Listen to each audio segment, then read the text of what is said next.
드디어 5장이네요. 네. 아, 5장. 5장인데도 한 반 정도밖에 안 왔죠. 네. 반 정도. 5장. 5장 보면 Neural Models with Self-Training. 아, 이제 Self-Training. 저번까지는 슈도 도큐먼트를 생성하는 방법에 대해서 이야기를 했었고, 네. 드디어 오늘 5장. Neural Models with Self-Training. 어떻게 Self-Training을 시키는지에 대한 부분인 것 같아요. 자, 바로 시작할까요?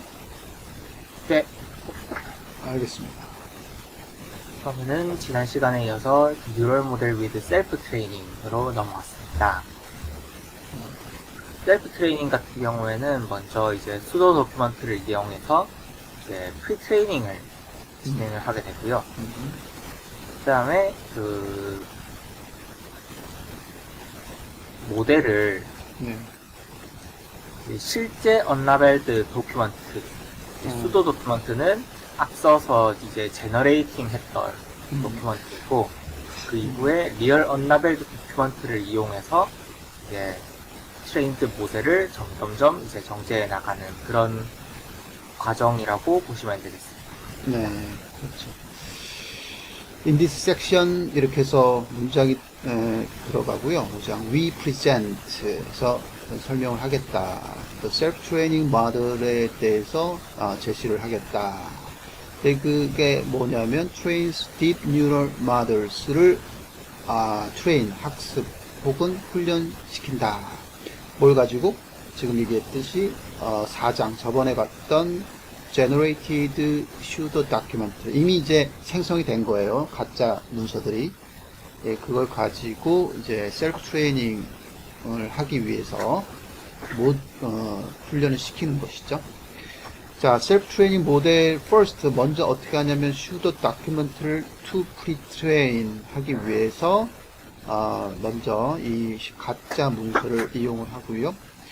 그리고 나서 and then 그리고 나서 반복적으로 iteratively 반복적으로 refine 정제한다. 이게 주목할 만한 부분이고요. 정제한다. 근데 뭘로 정제하냐면 unlabeled document 이걸로 정제하고 그 뒤에 in a bootstrapping fashion 이 bootstrapping 그때 한번 얘기했었잖아요. bootstrapping이 복원 추출하다. 그러니까 추출을 하고 다시 집어넣고 다시 추출하는 그런 방법을 bootstrap이라고 얘기하거든요. 그래서 복원 추출하는 방식으로 실제 unlabeled 된 다큐멘트들에 대해서 이제 복원 추출하는 방식으로 이렇게 정제를 하겠다. 그걸 사용해서 정제를 하겠다라는 거죠. 네, 그래서 앞으로 이제 셀프 트레이닝 같은 경우에는 지금 수도 도큐먼트 제너레이션 같은 경우 한 가지 방법이 사용되는데 비해서 셀프 트레이닝 같은 경우는 CNN 방법과 RNN 방법 두 가지 모두 존재를 합니다. 네. 그러니까 두 가지 모델이 이때 당시에는 가장 그 키였던 그런 시대죠. 2018년도니까. 그래서 아직 그 GPT라든지 버트, 이런 모델이 나오기 전일 거예요. 왜냐하면 이제 1년이나 2년 전에 스타디를 했을 테니까. 그래서 CNN이나 RNN 모델이 이때 아주 핵심인 키였기 때문에 그걸로 두 개로 인스탄스를 만드는 표현을 또 이렇게 단어를 썼어요. 그러니까 그걸 하나 만드는 거를 instantiated 동사를 써서 인스탄스를 하에 만드는 그런 표현을 영문 표현에서는 그렇게 또 썼네요. instantiated with CNN and RNN models 이렇게 인스탄스를 만들겠다 이런 얘기를 했습니다. 자, 5.1절이죠? 네. 네. 우선 맨 처음엔 이제 수도 라벨 제너레이션부터 시작을 합니다. 네. 저희는 이미 이제 수도 도큐먼트를 가지고 있고요. 이제 이 수도 도큐먼트에다가 라벨을 할당을 해야 되는데 일반적인 문서 같은 경우에는 여기 저 아래에 보시는 것처럼 뭐 그 실제 해당 클래스에는 1을 할당하고 그렇지 않은 클래스에는 0을 할당하는 이런 방식을 사용해야 하는 것이 일반적인데요. 이걸 이제 원핫 인코딩이라고 표현을 했습니다. 그런데 이렇게 이제 할당을 하는 방식이 너무 나이브하다라고 이야기합니다.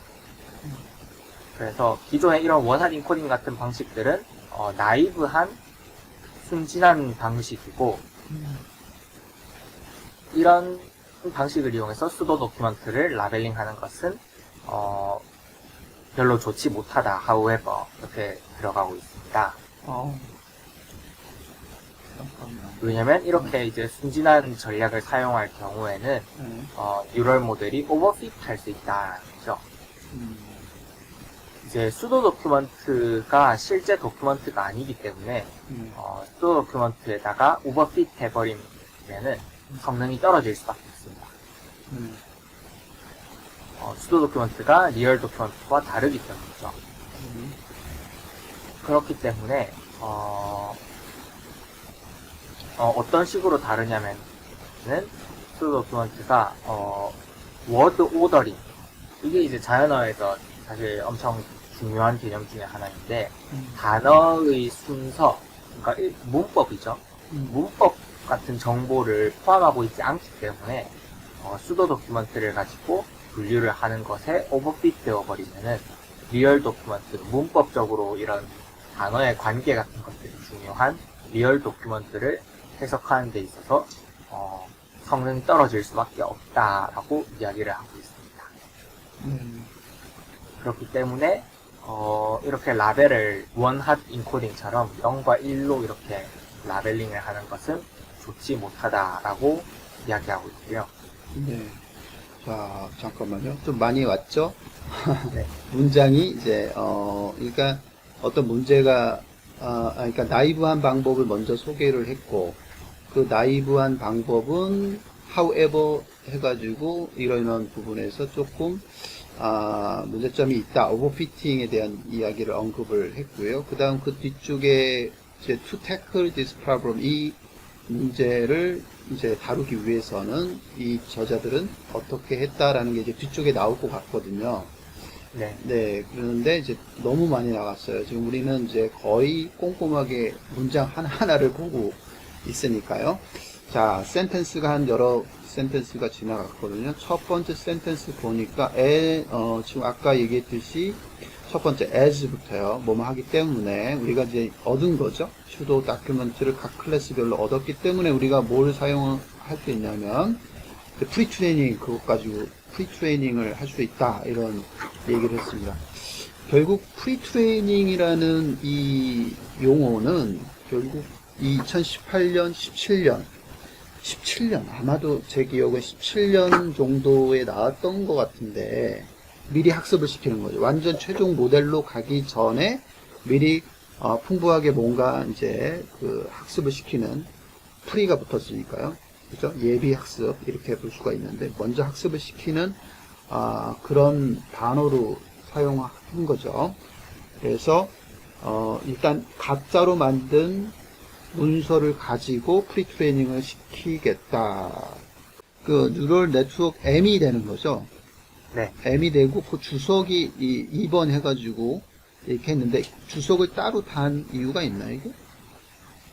그냥 그 일종의 그 보조하는 그 표현인데요. 네. 아까 수도 도큐먼트 제너레이션 예전에 했던 부분을 보면은 수도 도큐먼트 제너레이션을 하는 그 출처가 그 seed information이 세 가지가 존재를 했습니다. 네. 그 중에서 이제 surface name이나 class related keyword 같은 경우는 상관이 없는데 여기 라벨 도큐먼트가 존재하는 경우에는 당연히 라벨드 도큐먼트도 학습을 할 수 있고 라벨을 부여할 수 있겠죠. 그래서 이 라벨드 도큐먼트의 경우에는 이 라벨드 도큐먼트를 그냥 수도 도큐먼트 제너레이터에서만 쓰려는 좀 아깝다라는 취지에서 슈퍼비전 소스 아까 앞에서는 seed information이라고 했는데 네. 슈퍼비전 소스가 라벨드 도큐먼트의 경우에는 어허. 그 시드 도큐먼트들을 어허. 수도 도큐먼트와 합쳐서 프리트레이닝을 진행하겠다라고 하는 그런 첨언입니다. 아, 그래서 these seed documents will be used to augment. augment 이제 확대하다, 증폭하다 이런 뜻이잖아요, 그죠? 네, 네, augment 확대, 증폭시키는데 사용될 것이다. seed document 이런 seed document. 이 seed document가 라벨드된 document 얘기하는 거고, 그래서 네. pseudo document 집합을 더 증폭, 강화시키는데, 어그멘트, 증폭시키는데 사용을 할 거다. 언제? 프리트레이닝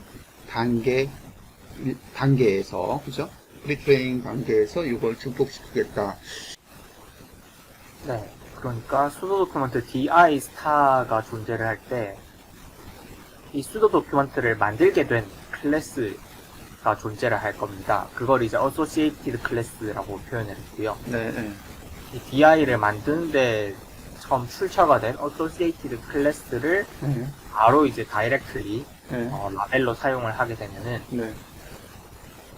뭐 그 라벨로 사용하는 방법의 예시로서 원핫 인코딩, 다시 말해서 그 이번에는 generating class라고 표현을 하네요. generating class가 이제 1의 값을 갖고 나머지 클래스들은 0을 갖게 되는 그런 원핫 인코딩과 같은 형태로 네. 라벨링을 하는 방법이 나이브한 방법이다 네. 라고 이야기를 합니다. 네. 나이브한 방법을 설명을 했어요. 그러니까 클래스가 지금 한 5개 있다.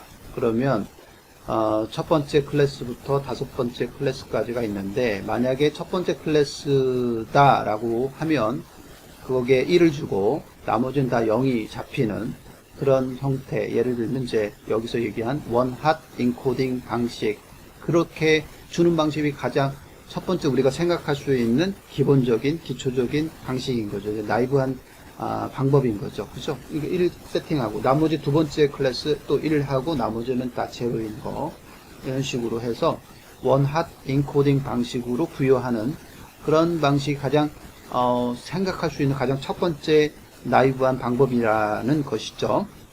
네. 네, 그런데 결국 however가 있으니까 뭔가 나이브한 방법에 대한 단점이나 뭐 이런 걸 언급할 것 같은데요.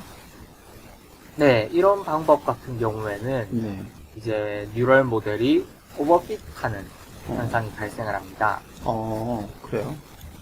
즉 이제 이 오버핏이라는 것은 음. 저희가 최종적으로 원하는 모델의 능력은 리얼 도큐먼트를 클래시파잉 하는 능력을 원하는데 지금 오버핏하는 것은 수도 도큐먼트의 오버핏이 된다는 거죠. 그럼으로 인해서 수도 도큐먼트의 오버핏 됨으로써 이제 퍼포먼스가 떨어질 수밖에 없고요. 네. 그 오버피팅이 나면 이제 당연히 성능이 낮아진다라고 보는 건데, 왜 오버피트가 난다라고 하는 부분이 사실은 이 문장만 봐서는 잘 이해는 안 되는데요. 그렇게 되나 보죠? 그러니까 수도 도큐먼트 같은 경우에는 이제 generated 수도 도큐먼트는 word ordering information, 즉 단어의 순서 같은 정보들이 포함되어 있지 않은 데이터입니다. 단어의 순서, 그죠? 그냥 쭉 뽑은 대로. 네, 가까이 그냥 있는 set 대로. of word들이 들어가 있는 도큐먼트고요. 그렇기 때문에 이 수도 도큐먼트를 분류하는 것에 너무 오버핏 되어 버리면은 실제 리얼 도큐먼트를 분류를 할 때도 일종의 이런 그 문법적인 정보를 이해하지 못하게 되는 결과를 낳게 되어서 네. 퍼포먼스가 떨어질 수밖에 없습니다. 네. 그러니까 이 논문에서는 저자들은 명시적으로 오버피팅 일어나는 것을 due to the fact that 그 뒤쪽 문장에서 명시적으로 얘기는 하긴 했네요. 그래서 word ordering information을 포함하고 있지 않기 때문에 그렇다라고 얘기를 명시적으로는 일단 했어요. 그죠?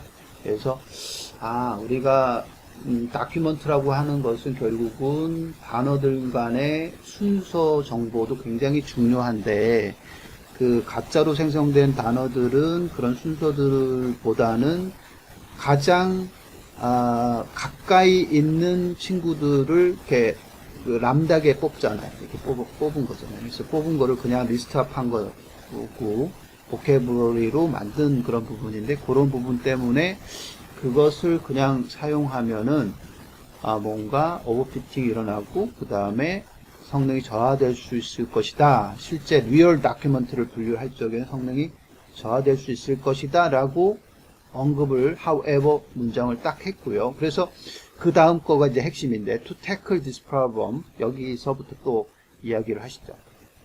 네. 그래서 이러한 문제를 해결하기 위해서 이제 수도 라벨이라는 것을 도큐먼트에다가 만들어주게 됩니다. 이 수도 라벨의 수식은 뭐 아래쪽에 나와 있고요. 아래쪽 먼저 보시면은 이 LIJ가 이제 도큐먼트 DI 스타에 대한 라벨인데요. J 클래스입니다. J는 클래스입니다. 그래서 generated D 스타가 이제 generated from class J, 이제 클래스 J로부터 만들어진 도큐먼트면은 그 J 번째 위치에는 1-알파라고 하는 어떤 알파 값이 하나가 파라미터로 주어졌을 때 1-알파 값이 들어가게 되고요. 이것을 정확하게 이해를 하려면 오른쪽에 그림을 보시면 됩니다. 오른쪽의 그림이 예시인데요. 클래스가 5개가 있을 때 알파가 0.5일 때의 이야기입니다. 이 경우 알파 같은 경우에는 여기에서도 나오지만 밸런싱 파라미터라고 중간에 이야기를 나중에 하게 되는데 다시 말해서 지금 보시면은 다른 클래스, 모든 다른 클래스들도 전부 다 이 밑바닥에 알파만큼의 비율로 밑에 깔려 있습니다. 네. 베이스가 되는 어떤 라벨 값이 이제 알파 비율만큼 떼가지고 깔려 있고요. 그리고 나머지 1-알파만큼이 이제 우리의 타겟 클래스에 쌓여있는 그런 형태입니다. 그 베이스가 n분의 알파인가요? 네. 그러니까 n분의 알파가 위식이나 아래식이나 동일하게 있잖아요. 그래서 n분의 알파 정도. m이라는 건 뭘까요? 전체 라벨의 개수입니다. 전체 라벨의 개수. 전체 클래스의 수입니다. 클래스의 수죠. 그래서 결국 알파만큼 0.5 정도, 그러니까 0.5를 지금 뒀다 그러면 하여튼 n분의 알파 클래스만큼 나누기라고 하는 데는 분배라는 뜻이잖아요. 균등. 그래서 균등하게 그만큼을 떼서 각 클래스의 베이스로 깔아주고 그 다음에 실제로 자기한테 속한 것들은 1-알파 정도를 더 플러스 시킨 거네요. 네. 그렇게 해서 LIJ라고 하는 것을 식을 세웠어요. 그래서 이것 같은 경우에는 이제 백그라운드가 하나 존재를 하고 그다음에 클래스 스페시픽 워드 디스트리뷰션이라고 하는 이 두 가지를 이제 섞어가지고 만들었다라고 했는데 굳이 이렇게 백그라운드와 클래스 스페시픽 워드 디스트리뷰션이라는 표현을 쓴 이유는 앞에 수도 도큐먼트 제너레이션을 할 때 한번 봤던 수식 여기 이제 probability distribution이라고 했던 1번 수식을 보시면은 마찬가지로 백그라운드가 하나 알파 값으로 존재를 하고 1-알파의 클래스 그 워드 디스트리뷰션이 표현이 되는 것을 볼 수 있죠. 그리고 한 가지 좀 특징적으로 이 저자들이 세팅을 한 것 중에 하나가 여기서 나오는 알파 값이랑 뒤에 나오는 알파 값이 동일한 알파입니다. 네. 하나의 하이퍼 파라미터로 이제 단어가 또 뽑힐 확률, 워드 디스트리뷰션도 표현을 하고 그 다음에 수도 라벨도 표현을 하는 것이 같은 알파 값을 이용해서 표현을 하게 됩니다. 그렇군요. 저번 시간 그 마지막 부분에서 그 실제 백그라운드 디스트리뷰션 하고 그다음에 클래스 스페시픽 디스트리뷰션에 합해져서 결국은 그 안에 속해 있는 단어뿐만 아니라 바깥에 혹은 랜덤하게 이제 선택되는 것도 우리 그 단어집에 포함될 수 있다라고 얘기를 했었고, 그 부분에 대해서 잠깐 한번 킵해보자. 좀 명시적으로 아직 안 나왔는데 라고 했는데 결국 이 문장에 명시적으로 얘기를 했네요. We design pseudo document to be generated from a mixture of 이렇게 됐으니까 아마 그 혼합을 사용해서 이 pseudo document를 설계를 했다라는 것이 명시적으로 여기를 얘기를 했었고, 그 다음에 search a process naturally 이거는 어떤 결과를 가져오냐면 그 바로 뒤쪽 다시 설명을 하면 되겠네요. 네. 이제 앞서 설명한 것과 같이 이제 evenly split, 다시 말해서 이제 평등하게 이 백그라운드 디스트리뷰션이라고 하는 것을 모든 MGA 클래스에다가 나눠주게 됩니다. 그게 여기서 말하는 그 n분의 알파가 되겠죠. n분의 알파. n분의 알파를 이제 그러니까 알파만큼의 그 값을 그 evenly 동등하게 쪼개가지고 쪼개가지고 나눠주게 되고요. 네, 모든 M 클래스에 나눠주게 되고, 네. 그리고 뭘 셋하냐면 이제 뒤에는 뭐 생략을 했는데 나머지는 이제 원하는 클래스 J에다가 이제 집어넣어 주겠죠. 그렇게 해서 이제 set of pseudo document, set of pseudo document 이제 LI를 set of pseudo label LI를 부여를 하게 됩니다. 슈도 라벨을 부여한다. 자동으로 전부가. 네. 그러면요, 이 슈도 라벨의 값이요, 네. 이게 1, 2, 3, 4, 아니 1, 그러니까 1, 2, 3, 4 혹은 아까 원핫 인코딩일 때는 1, 0, 0, 0, 0, 뭐 0, 1, 0, 0, 0, 0, 뭐 0, 0, 1, 0, 0, 0 이런 식으로 부여될 거잖아요. 네. 1로. 그러면 얘는 그 정수가 아닐 수 있다는 건가요? 네, 정수가 항상 정수가 아닙니다. 항상 정수가 아니네요. 네. 그렇군요.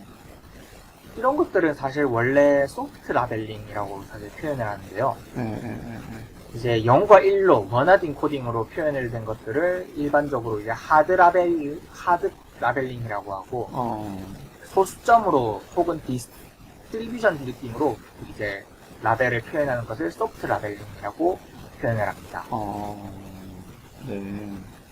그러니까 우리는 라벨 그러면은 뭔가 카테고리나 정수나 이런 걸로 라벨링을 하는 것에 생각을 했었는데 그건 굉장히 나이브한 방법이네요.